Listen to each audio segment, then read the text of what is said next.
আমি চাইলেই অনেক প্রোটোকলের কারণে আমি অনেক কিছু বলতে পারবো না, সেটা আমি গণমাধ্যম কর্মী হিসাবে আমার ইথিক্সের জায়গা, কিন্তু পেশাদার জায়গা।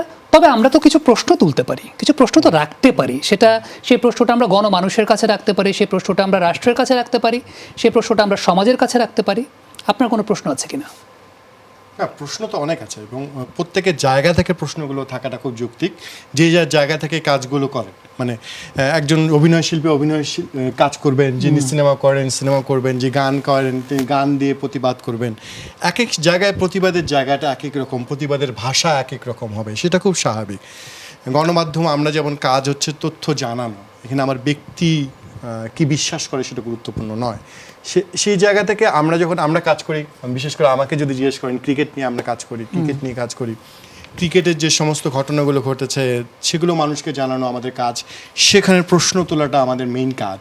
কি প্রশ্ন, এই ক্রিকেট বোর্ড কিভাবে চলেছে, যে বিষয়গুলো এতদিন ধরে বারবার বলা হচ্ছিল, যে আপনি আরেকটা শোতে কিছুদিন আগে বলেছিলাম যে মানুষের ক্ষোভ, মানুষের হতাশাকে যখন আপনি অ্যাড্রেস করবেন না, সেটা বড় হতে থাকে।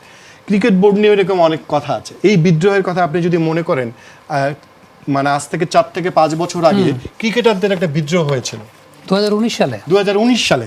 সেই বিদ্রোহ কি হয়েছে, এক তুড়িতে উড়িয়ে দেওয়া হয়েছে। একটা জিনিসও আমার কেন জানি মনে হয় যে সেই বিদ্রোহে যে দাবিগুলো ছিল ক্রিকেটারদের, সেই দাবিগুলো পূরণ করা হয়নি। সেই দাবিগুলোর একটা ছিল ক্রিকেটারদের ওয়েলফেয়ার সংগঠন কোয়াব, যেটাকে বলা হয়, 1 নম্বর দাবি ছিল তাদের কোয়াব ভেঙে দিয়ে নির্বাচন করা।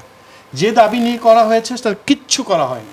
নির্বাচন হয়েছে, যিনি সাধারণ সম্পাদক ছিলেন তিনি সাধারণ সম্পাদক হয়েছেন, যিনি সভাপতি তিনি সভাপতি হয়েছেন।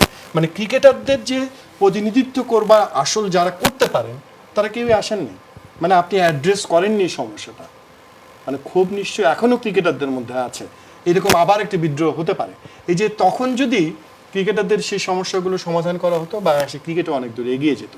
মানে প্রশ্ন এখানে, আমার জায়গাটা হচ্ছে ক্রিকেটারদের যে দাবিগুলো ছিল, এই ছাত্র জনতার দাবি একরকম, ওই সময় ক্রিকেটারদের দাবি একরকম ছিল, সেই দাবিগুলো কি পূরণ করেছে বিসিবি?